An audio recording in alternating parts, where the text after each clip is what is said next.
सबसे important question आपने किया कि हमने आपको क्यों बुलाया, सारे पत्रकारों को। आप भी काम करते हैं, आपका काम है पत्रकारिता करना, हक बात दिखाना, फैक्ट दिखाना, अगर कोई गलत दिखा रहा तो गलत दिखाना। वो पत्रकार ही नहीं है जो गलत को गलत ना बोले और सही को सही ना बोले। अगर आप किसी की पार्टी की मोहब्बत में गलत को सही बोले तो आप गलत हैं, और सही को गलत बोले तो भी आप गलत हैं। अगर किसी पार्टी ने अच्छा काम किया, किसी ने इंसान ने अच्छा काम किया, आपको बताना कि उसने अच्छा काम किया। किसी ने गलत किया, आपको भी बताना गलत काम किया। लेकिन मैं देख रहा हूं कि आप लोग चौथा स्तंभ है हिंदुस्तान का। आपको क्या रिस्पेक्ट मिलती वो जो आपको मिलनी चाहिए? आप नगर नगर डगर डगर घूम घूम के आप जो काम करते हैं, आप जो छोटे छोटे मैटर्स यहाँ गोवंडी में लोगों को बताते हैं, कि आपको उस तरह का रिस्पेक्ट मिला यहाँ पे। हाल ही में एक मुद्दा उठा था आप लोगों के साथ में, मैं नाम नहीं बताना चाहता हूँ ताकि आपको और बुरा ना लगे, आपकी फीलिंग से मैं उसको हर्ट नहीं करना चाहता हूँ। आपके साथ गलत हुआ था और वो उस वक्त मैं आपका भाई खड़ा था आपके साथ में। जब भी किसी पत्रकार पे कुछ केस होता है, कुछ डिफेमेशन होता है, कुछ रॉन्ग होता है, तो मैंने जिम्मेदारी लिया। ये हर कोई जानता है, चाहे मुनव्वर भाई हो, चाहे शाहरुख भाई हो, चाहे आमिर भाई, चाहे अबरार भाई, सब जानते हैं कि मैं उनके लिए फ्री कंसल्टेंसी हमेशा देने के लिए रेडी हूँ, साथ में कोर्ट तक जाने के लिए रेडी हूँ। और मैंने 2 से 3 मरतबा आप लोगों के केस देखे हैं, तो मुझे पता है कि आप अच्छे इंसान हो। कभी किसी इंसान से गलत हो जाती है, मतलब ये नहीं कि वो फील्ड ही गलत हो गई। अब लोग बताते हैं कि वकालत की फील्ड गलत है। वकालत गलत नहीं है, सियासत गलत नहीं है, कोई भी पेशा, कोई भी कारोबार गलत नहीं, उसमें इंसान गलत है।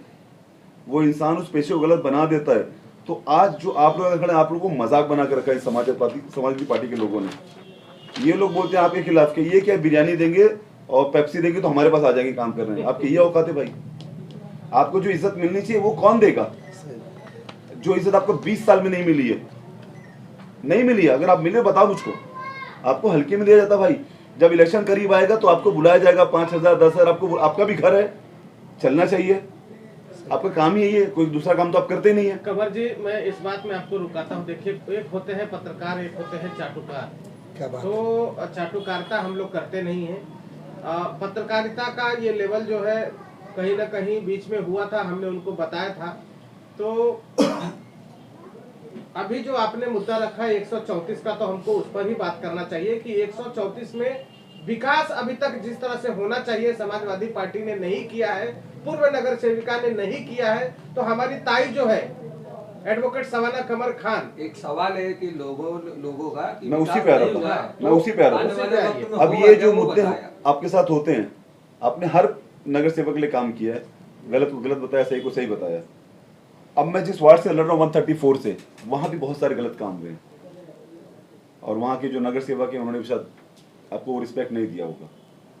लेकिन आपका भाई आपसे भरोसा करिए, अगर मैं जीत कर आता हूँ, अगर आप मेरी जो सच बातें बताएंगे लोगों को, जो मैं कर रहा हूँ, जो मैंने किया, जो मैं करने की इंटेंशन रखता हूँ। खोल कर बोलिए कमर भाई, हम जो सच्चाई आप बोलेंगे हम दिखाने की कोशिश करेंगे। जनता देख रही है, जनता आपको देख रही है, और हम पत्रकार किसी से न तो डरते हैं, कोई भाई होगा तो उसके घर का। उस नगर सेवक के खिलाफ हमने अपना कैंडिडेट दिया था, उस नगर सेवक के खिलाफ, उसके अंदर हमने अपना कैंडिडेट दिया था। तो लोगों ने एक बदलाव की उम्मीद की थी हमसे कि एक नई पार्टी आ रही है, नया चेहरा आ रहा है, नया पढ़ा लिखा आदमी आ रहा है, तो हम उसको सपोर्ट करेंगे। हमने पूरी मेहनत की, पूरी गोवंडी की गरीब जनता ने, तमाम पत्रकारों ने उस वक्त काम किया और एक नया चेहरा लेके पूरा मुकम्मल कोशिश की, बट कुछ चीजों से हम लोग नहीं आ पाए।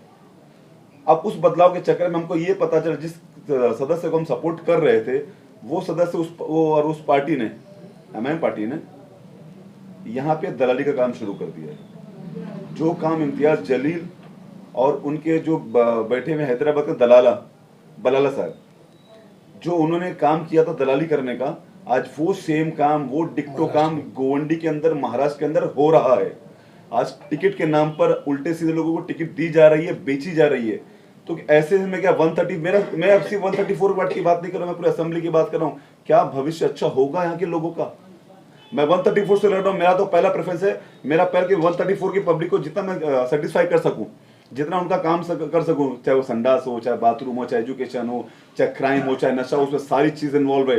डिजिटल स्कूल लाना, डिजिटल प्लेटफॉर्म लाना, बच्चे कब तक 10-10 किलो के बैग उठा के लेके जाएंगे, सारे काम करने। तो नॉर्मल काम है ये, मैं करके एहसान नहीं करने वाला, ये कोई नगर से एहसान आप पे नहीं कर रहा है, पगार मिल रही है, आप नौकर है, करना पड़ेगा। तो ये सारे काम इंशाल्लाह 134 में होंगे। और अगर मैंने 1 रुपया भी हराम का खाया तो मुझ पर अल्लाह और उसके फरिश्तों की लानत है।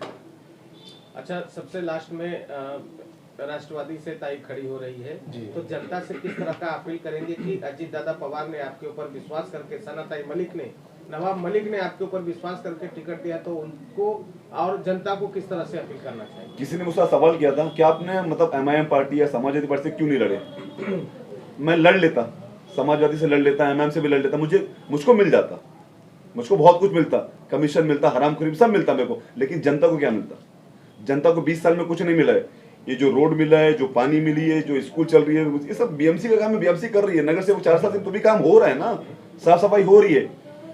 मैंने अजीत दादा पार्षद से बात की नवाब मलिक के थ्रू, नवाब मलिक साहब के थ्रू, कि मुझे गोवंडी के अंदर हमारी बच्चियों के लिए कॉलेज चाहिए। तो आपने बोला एक नगर सेवक तो आपको 2 कॉलेज है। क्या बात है, ये बात हुई डेवलपमेंट की। देखिए, मैं बारंबार जो है आमदार जी को पूछ रहा है कि आपके यहाँ पर कॉलेज नहीं है। कॉलेज यहाँ की लड़कियों को चेंबूर जाना पड़ता है, कहीं अलग जाना पड़ता है। आपके सब बोलते जगह नहीं है। संजय भाई, जगह रहे तो मैं बनवा दूंगा। अच्छा, जगह नहीं है, उनको हॉस्पिटल चलाने के लिए जगह है, उनके हॉस्पिटल में हॉल चलाने के लिए जगह है, उनके हॉस्पिटल में पार्किंग चलाने के लिए जगह है, उनके नेताओं की गाड़ी खड़ी करने के लिए जगह है उनके पास। तो ये आप बताइए उनसे। मैं तो बारंबार सवाल करता हूँ कि उनके पास तो करोड़ों की प्रॉपर्टी है। अगर तुमको कौम का, समाज का खिदमत करना है, गोवंडी को बदलाव करना है, आप कुलाबा से आते हैं, यहाँ गोवंडी से चुनाव जीतते हैं, गोवंडी के लिए अपने जेब का पैसा खिदमत समझ करके खर्च करके एक कॉलेज बनाया, सर सैयद अहमद खान के जैसा आपका नाम होगा इंशाल्लाह। गोवंडी में जगह की कमी नहीं है, नियत की कमी है। इनकी नियत ही नहीं काम करने की। जिस दिन अपनी नियत बना लेंगे ना तो काम हो जाएगा। आप आमदार हैं और पूरे हिंदुस्तान के अंदर वन ऑफ द स्ट्रॉन्गेस्ट आप आमदार हैं यहाँ पे, जिसके पास फाइनेंशियल बहुत स्ट्रॉन्ग है। तो आप काम कर सकते, आपकी नियत नहीं, आप करना नहीं चाहते। गोवंडी का आवाम को सिर्फ उल्लू बनाया जा रहा है 20 साल से, और बना रहे हैं और बनाते रहेंगे। आज इन्हीं के लोग एमएम से लड़ रहे हैं, आज इन्हीं के लोग। सिर्फ एक चीज बताऊंगा, सिर्फ बॉस बदल रहा है टोली भैया जिनकी। क्या बात है, जो कल समाजवादी के था, जो एमएम के बन के घूम रहे हैं। तो ये खिलवाड़ हो रहा है गोवंडी के अवाम के साथ में। गोवंडी के अवाम ने जो 42,000 वोट दिए थे ना एमएम को। भाई, कल तक तो आप भी एमआईएम की गोद में बैठे थे। मैं एमएम की गोद में नहीं था, मैं अपने दोस्त को लड़ाया था। अच्छा, मैंने अपने दोस्त को लड़ाया था, मैंने उस शख्स को लड़ाया था, वो कैंडिडेट को देख लड़ाया था। मुझे उस सेकंड बहुत अच्छा लग रहा था उसमें, लेकिन जब मैंने देखा वो कैंडिडेट आज वही दोस्त के खिलाफ बोल रहे हो आप। दोस्त के खिलाफ नहीं बोल रहा हूँ, उसकी हरकत के खिलाफ बोल रहा हूँ। कहीं ना कहीं ये जो है एमआईएम पार्टी की मतलब बैकफुट पर जाते हुए दिख रहा है। मानपुर शिवाजी नगर में 5 कैंडिडेट तो उधर ही हो गए। बैकफुट पर जाते हुए दिख रहा है, वो पूछ रहा हूँ आपको। आज जिस तरह से इम्तियाज जलील साहब फेमस हो रहे हैं कि आप दलाल हैं, आप सेलर हैं टिकट के, तो गोवंडी में भी ये लोग जान चुके हैं और ये फिक्स हो गया कि आप दलाल हैं। यहाँ पे भी दलाली हो चुकी है। यहाँ पे वो लोग लड़ रहे हैं जिसका कोई वाबस्ता नहीं है एमएम पार्टी से, जिन्होंने कभी काम किया ही नहीं। हमने मेहनत की है, दिन रात एक कर दिया, अपना गाला दिया, खाना दिया, पानी दिया, पूरा लगा दिया, दोस्त हमारे लग के काम किया। हमको क्या मिला? सिर्फ जिल्लत, रुसवाई। मुंबई अध्यक्ष को रोते हुए देखा गया है, इस्तीफा देने के बाद वो रो रहे थे। भाई मर्द आदमी है वो। अच्छा, अगर उसने ना हक के खिलाफ हक बोल दिया और उसको बात नहीं मानी, उसे छोड़ दिया, वो मर्द आदमी है। वो अगर वो दलाली करता तो आज वो जलील के जैसा वो भी रुसवा होता, शायद महाराष्ट्र में फारूक शाब्दी साहब बनते। लेकिन वो हक आदमी है, छोड़ दिया, बात समझ में आ गई। अब उनका क्या सेटलमेंट होगा, क्या बातचीत होगी, वापस आएंगे नहीं आएंगे, वो उनका मुद्दा, बस छोड़ दिया। तो समझ में आता है कुछ ना कुछ गड़बड़ है महाराष्ट्र एमएम के अंदर, जो गोवंडी में। और लानत ऐसी पार्टी पर जिन्होंने हमारे पूरे हिंदुस्तान के बच्चे को बदतमीज बना दिया। अच्छा, एक लास्ट चीज मैं बताना भूल गया। पार्टी तो मगर लास्ट चीज बताना भूल गया की आपको। बात करती है, मुसलमान के हक की बात करती है एमआईएम पार्टी। लास्ट है, जो हॉस्पिटल उन्होंने बनाया आमदार साहब ने, उसमें एक डायलिसिस सेंटर है। एक डायलिसिस पेशेंट को हफ्ते में 2 बार डायलिसिस कराना पड़ता है, सही है। उनके पास 12 से 14 मशीन है, सरकारी जगह पे है, उनको कोई भाड़ा देना नहीं पड़ता है। एक पेशेंट से कितने पैसे ले चार्ज करते, कभी आपने जानने की कोशिश किया है? नहीं, मेरे को तो आज ही पता चला। करोड़ों के कारोबार है वो, करोड़ों के, आप सोच भी नहीं सकते हो। हॉल भी फ्री है ना, हॉल भी फ्री है, कारोबार चल रहे हैं ना, हॉल भी फ्री है। 50,000 उनका 70,000 तो दावा है कि कम से कम फीस चार्ज किया जाता है इन तमाम चीजों के लिए। तो कभी आप उनसे सवाल कीजिए, कम से कम कितना एक अमाउंट बताइए, और हफ्ते में, महीने में कितने पेशेंट आपके पास आते हैं, कितनी मशीनें हैं, तो उसको कैलसी कीजिए साल से, और उसको फिर आप अगर 10 बोलते हैं तो 10 को पूरे साल कैलसी कीजिए। ठीक है, उसका जायजा हम लोग ले लेंगे। समिया भाई, आप जो बोल रहे हैं कि ये हॉल फ्री है, इसका मतलब गोवंडी की आवाम को लूटा जा रहा था, जो शादी हो रही थी पैसा लिया जा रहा क्या था। सवाल किया आपने, मैं आपको बता रहा हूँ। आज आप 2000 पहले चले जाइए, 2002 से पहले जितने कारपोरेटर चुन के आते थे तो बीएमसी से कोई झुमका बाकर बना लेता था, कोई शादी के हॉल बना लेते थे, नहीं वो कोई जिम बना लेते थे, जिम बना लेते थे। ये सब अपने अड्डे बनाए, अड्डे संस्था के नाम पर गवर्नमेंट की प्रॉपर्टी को हाईजेक करके रखा हुआ है। और शादी का, एक सेकंड, शादी का जो हॉल है उस हॉल का जो पैसा लिया जाता है 40 से 50 हजार रुपया। आप बोलते हैं गरीब आदमी अगर हॉल बुक करने जाता है तो 70-80 हजार रुपया लिया जाता है, और वही पैसा अगर अमीर आदमी कराता है, कोई बड़ी एनजीओ वाले कराते हैं या गोवंडी के बड़े सोशल वर्कर कराते हैं तो उनको सब फ्री हो जाता है। मतलब जनता कष्ट कर और मर कस्टमर, ये वाली बात है। कमर भाई, मेरा एक आखिरी सवाल आपसे है, सवाल पूछ रहे हैं। एक आखिरी सवाल मेरा आपसे है कि क्या लगता है 134 की जनता जो है वो पार्टी को देखकर वोट करेगी या जात पात को देखकर वोट करेगी या ऐसे इंसान को देखकर वोट करेगी जिसकी नीयत साफ है, जो पढ़ा लिखा है और जिसके काम करने की मतलब इच्छा है? क्या लगता है आपको? गोवंडी की जनता ने पिछले इलेक्शन में बता दिया था कि वो बदलाव चाहती है, बदलाव चाहती है, लेकिन जो बदलाव हमने दिया था उस वक्त ना वो सही नहीं था। लेकिन इंशाल्लाह जो इस वक्त बदलाव मिलेगा ना आपको बहुत अच्छा मिलेगा। आपको वो इंसान मिलेगा जो आपके लिए काम करेगा, पढ़ा लिखा कैंडिडेट मिलेगा, हरामखोर नहीं मिलेगा, आपकी बातें रखने वाला मिलेगा। और अगर कॉर्पोरेशन में कोई घपला होता है, कोई करप्शन होता है, उसके खिलाफ आवाज उठाने वाला मिलेगा। आपको जिस चीज पे चाहिए, चाहे एफिडेविट बनाओ, चाहे कोई एग्रीमेंट बना लो मुझसे कि 1 रुपया कौम का, गोवंडी वालों का, वार्ड नंबर 134 का, गोवंडी की आवाम को, 134 की आवाम को तक पहुंच करेगा इंशाल्लाह से। मुझे वो कहीं नहीं जाने वाला है। पिछले 30 सालों से विधायक यहाँ रहे हैं, 20 सालों से, और यहाँ कॉर्पोरेटर भी ज्यादा से ज्यादा समाजवादी पार्टी के चुन के आते हैं, लेकिन बरसाती समस्या का आज तक समाधान नहीं हुआ है।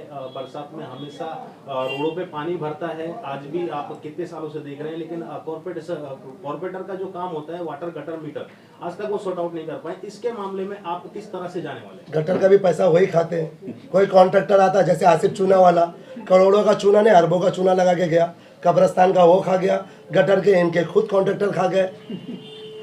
तो आपको काम क्या करेगा? अभी आज की बात बता रहा हूँ, मेरी चौल में मैं डॉक्टर इरशाद के साथ गया था, मुझे मालूम नहीं किसका काम चालू है। मेरे चाली में 30 साल से काम नहीं हुआ। मेरे चाली में मैं रोजाना अपनी चाली में साफ सफाई रखता हूँ। मैं भी सलम में ही रहता हूँ। इंशाल्लाह जब मेरी बहन जीत करके भी आएगी ना तो भी हम लोग यहीं सलम में ही रहेंगे इंशाल्लाह। मैं आपसे वादा करता हूँ। सबसे बड़ा मुद्दा आपने मैं क्वेश्चन किया ना, तो एक मिनट, उसमें ना जो यहाँ पे काम होता है जितने भी रोड पे, तो एक बड़ा कॉन्ट्रैक्टर होता है, वो सब कॉन्ट्रैक्टर काम देता है। वो सब कॉन्ट्रैक्टर भी यहाँ की लोकल लुक्खों को काम देते हैं, जिनको कुछ आइडिया नहीं है, जिन्होंने सिविल इंजीनियरिंग कहीं से नहीं की, पढ़े लिखे नहीं, उनको समझ में नहीं आता कि कैलकुलेशन क्या बनाने का। अगर पढ़े लिखे होंगे, समझदार होंगे, उनको पता होगा कि रोड में क्या डालना, क्या नहीं 6-4 डालना। का माल बनाना है कि 8-4 का माल बनाना है, उसमें कितनी गुनी सीमेंट लगेगी ये नहीं मालूम है। करप्शन तो अलग जगह, लेकिन नॉलेज ही नहीं बनाने की। जो आता है मसाला डाल देंगे, जो सली आती डाल देंगे, पता नहीं चलेगा लोड लेगा नहीं लेगा क्या। ये सामने ही देख लो, नाला बन रहा है। जनता अगर आपको चुन के देती है तो सबसे पहला कार्य क्या रहेगा और बरसात समस्या को लेकर किस तरह से लिखना है? मैं सबसे पहले जितने भी कॉन्ट्रैक्टर हैं उनके मतलब एक ऑडिट करना चाहिए कि वाकई वो जो प्रीवियस काम किए हैं, अगर कहीं रोड बनाया है, कहीं बाथरूम बनाया है, कहीं गटर बनाया है, कहीं नाली बनाया है, सही से काम हुआ कि नहीं। जिसने काम किया है उन्हीं को कॉन्ट्रैक्ट मिलना चाहिए, वरना नहीं मिलना चाहिए। अगर जिसने भी करप्शन किया उस पर केस बैठना चाहिए, उसके लाइसेंस कैंसिल, उसका लाइसेंस क्या है, उस पर केस होना चाहिए, कोर्ट में आना चाहिए। तो हम लोग का ये काम होगा इंशाल्लाह से। मुझे थैंक यू आप सभी का।